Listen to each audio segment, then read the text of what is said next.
So I'm going to tell you a story about manifesting, which isn't really manifesting since the script is written, and the potential, or what seems to be potential for manifesting, is nothing more than realizing in the moment the nature of the script,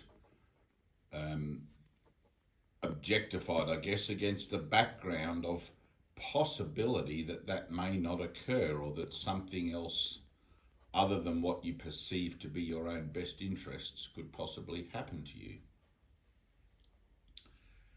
You have to realize firstly that what is in your own best interests is everything that helps you remember what you are and where you are always, as the divine being that you are, part of God, part of the creative expression of life itself.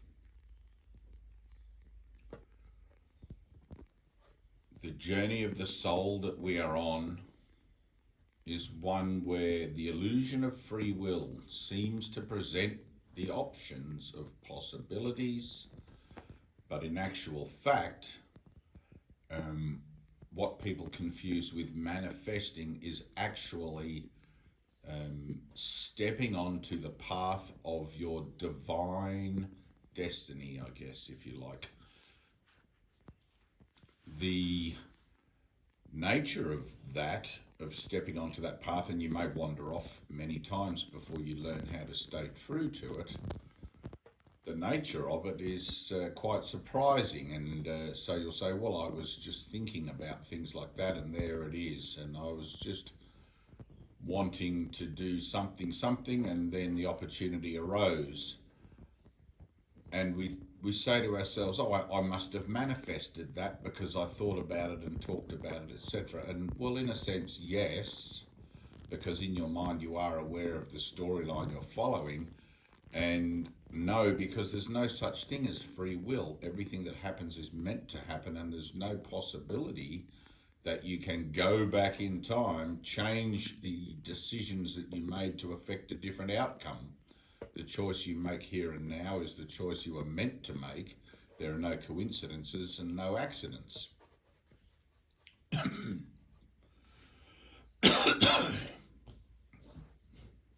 If you don't like the effects that you are experiencing in the world, it's because of choices that you made, or one particular choice that you made to experience separation, from which all choices, all effects spring forth.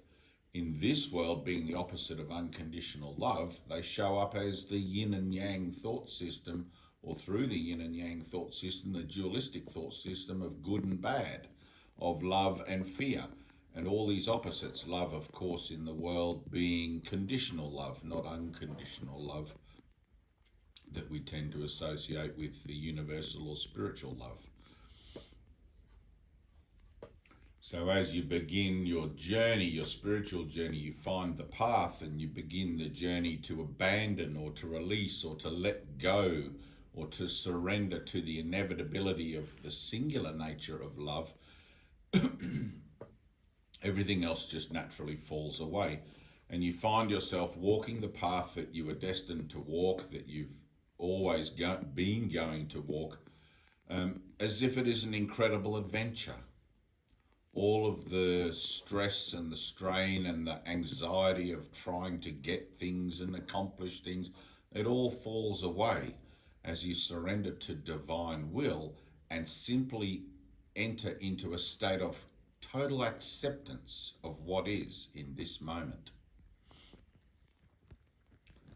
So to tell the story, to try and frame the story, I guess, that I'm going to tell in this video, you'll notice the two big gongs that are in the distance there in the background.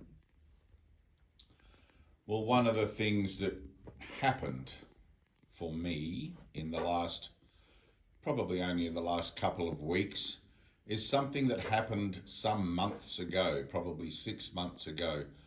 I was listening to music on YouTube, and all of a sudden a gong soundtrack came on, a gong music clip came on, somebody doing something on gongs,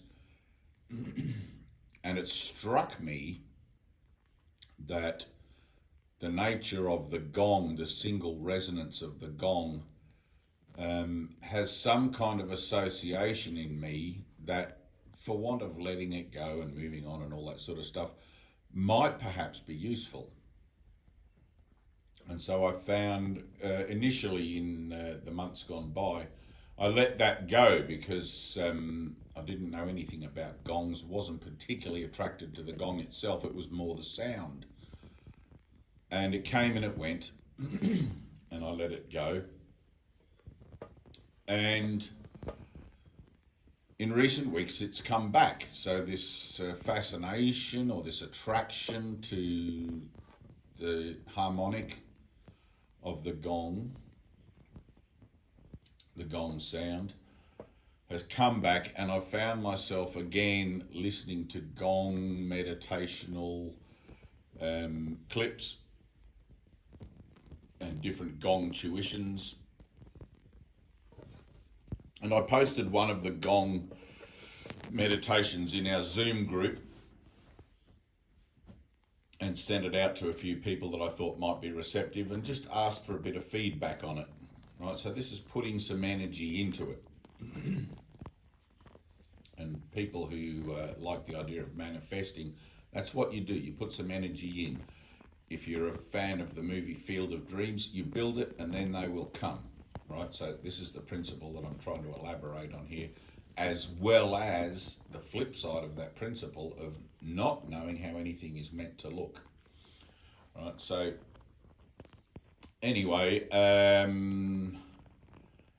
had very good feedback. Everybody that I sent the clip to wrote back saying that I meditated to this and it was incredible. I had a profound sort of affinity with it, and it felt good, like it just felt. And there's a lot of meditation music on YouTube, and I've listened to a lot of it as an idea of perhaps it might be useful in our Zoom meetings, and it's just really new agey kind of wishy-washy stuff. And the stuff that I've always, and I don't mean that in a negative way, but it seems very superficial, and I was looking for something deeper. And the music and the toning that I've always sort of had an affiliation with has been very much the deep, drolling kind of Buddhist mantra style meditation, which takes you directly into focus and makes you, well, it does to me anyway, it makes me totally just focus in on the harmonic. And as an idea of using a past reference, I have found it very helpful in order to stop myself from mind wandering, which is something that is always tricky to do in meditation. Not so much these days perhaps, but when I remember first when I started to practice meditation, it used to drive me crazy how I would wander off and start thinking about other things and lose my focus.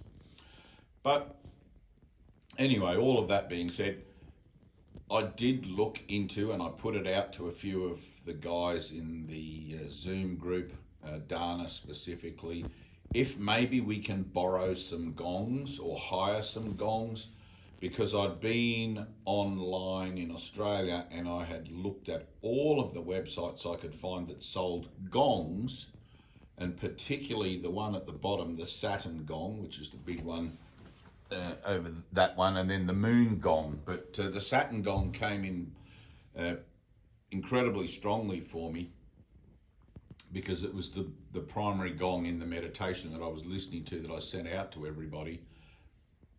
And I'm just couching the story here, and I'm going on a bit, but the gong at the top, the moon gong there,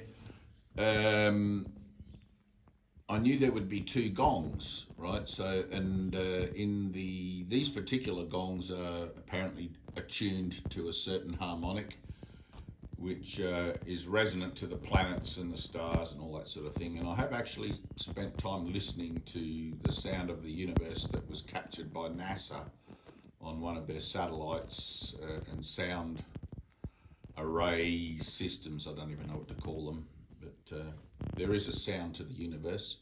Hindus call that sound Om, but it's more of a drolling, sort of droning sound. And so the top gong, the moon gong, when I sort of saw it in my mind's eye, I saw it as either the moon or the earth.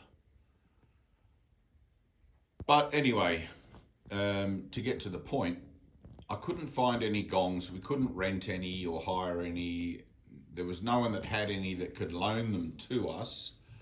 And I waited the prerequisite of 3 days, which is usually how long things take to show up for me, about 3 days. And then I sort of sat with it for a moment and looked at the idea and I thought, well, I'll write to the guy who did the gong meditation and ask him for help if he can maybe record this particular meditation that I had in mind. And I didn't hear back from him. So all avenues were closed. Everything stopped, everything ended, and there was nowhere else I could go with it. And so I let it go, right? Which is the whole point of healing is if something's not simple, if it's not easy, if it's not flowing, just let it go, right? Let it go. It's not meant to be. So I just concluded it's not meant to be. I let it go. Anyway, the next day after I let it go, I had a phone call out of the blue from someone who I knew online but had never met, who lives in Brisbane, about an hour and a half, 2 hours from me here, Sarah, and she said she had a friend who lived next door to her who was particularly feeling suicidal, was familiar with spiritual themes and concepts, and had read The Power of Now by Eckhart Tolle 5 times, he eventually told me. And could I talk to him? So we had an over the phone, video conversation. And during the course of that conversation, I offered him to come up there the next day, bring him a copy of A Course in Miracles, and bring Sarah some little booklets that we just had printed for her to hand out to anyone else, because she was a Course in Miracles person, anyone else that she might come into contact with, that sort of readiness, I suppose. And so we went up. Annie was here. Annie and I drove up to Brisbane. I met Sarah and I met the fellow next door. Won't mention his name because of his personal situation. But we had a lovely chat, gave him the course book, and he went away very encouraged and happy to be moving on in the journey of his soul with some really good material to go with. And then, of course, we decided let's go out for lunch. So we went out for lunch. And whilst I was in Brisbane, one of the other things I thought I would take advantage of was to get myself a little splash symbol, which is that little middle one there, a little tiny splash symbol. And so we went to the drum shop, which was across the road from where we had lunch. And I walked in. It was a great big shop, heaps and heaps of drum kits and cymbals and everything. And I walked in, and I'd had conversations with Sarah and Annie about these gongs, etc., a week earlier, I suppose, or earlier. And I was looking at the splash symbols, and then Sarah tapped me on the shoulder and she said, "Weren't you looking for gongs?" And I said, "Well, I was." And she turned me around and looked at the back wall of the shop, and there they were. For all of my surprise, there was the Saturn gong, the Earth gong, and the Moon gong, and a few other ones that different brands, from different makers, but those 3 in particular were the 3 that I felt drawn to investigate. And everywhere else that I had rang, had contacted, said there's a 12 months wait because they're all handmade and they only make so many a year and there's a waiting list. Everyone had the same story. Not just, it wasn't just somebody who'd run out, they were all in the same boat. And I kind of had a moment with it. It's like, oh, you just got to let go and you'll be guided. It'll just show up when it's meant to show up. And it inspired me to make this video, obviously. I'm going to have to practice with the gongs. They're not as simple as I thought they were. Well, they probably are simpler than I think they are, actually, but there's a technique and there are different mallets and things that you use. I only have the one mallet there so far, but the whole journey, I'll call it a journey, the whole experience, the whole journey, the experience of the journey of the gongs is typical of how it is that seek ye first the kingdom of heaven and then all else will be added unto you, all else will be given to you. It's typical of how it is that plays out, right? In the seeking of your truth, everything that is used for truth and that is helpful in truth has already been pre-planned, pre-laid, pre-written through the Holy Spirit for your good. And all you're doing really is jumping tracks from a train headed out of the light into the darkness onto a train that is headed back into the light. And whatever is for the greater good of the light will come to you, and what is not for the greater good won't. You'll never have more than you need, and you'll never have less than you need. You'll always have exactly what you need in this moment, here and now, even if you think you don't. Okay, because that's the illusion of free will, that you could possibly think you don't have what you need. And it's always a matter of accepting that I must have what I need because God is all things, therefore is the will of all things. And if I'm out of alignment, I won't perceive the nature of God, which is joy, simplicity, support, everything. The universe leans towards you to bless you, like literally. It says that in the Course in Miracles. The universe will lean towards me to bless me. Right? There will be no one in whom I see my enemy, but only my dearest friend. It's something along those lines. And everything that leans and comes toward to that blessing will be given to you for the greater good. So of myself, I sort of think, well, why do I even have two gongs? I could have persisted with getting somebody or asking somebody to do a meditative musical thing for me. I do know other people now that have gongs and do gong stuff. Don't know what you call gong music. Gong music, maybe it's called that. But the nature of it is that it's not for myself alone. Right? So the nature of anything in the universe, the nature of anything in salvation is, if you want something for yourself, that's in essence selfishness. When you want something to help be of greater good, then that's selflessness. And there was a moment quite some years ago now where I heard Jesus' voice very clearly. Sometimes it's just a little still silent voice, and sometimes I hear it very clearly as if somebody's sitting in the same room with me talking to me. And he said to me, I will now support you in whatever you do on behalf of salvation. And at that time I had no clue what I would do on behalf of salvation. I certainly knew I could teach. I certainly knew I could offer the concepts and the principles and help others to become teachers, because the place that I was sent to for my own atonement and my own healing was a place that focused on producing teachers of teachers, right? So I was trained there to be a teacher of teachers.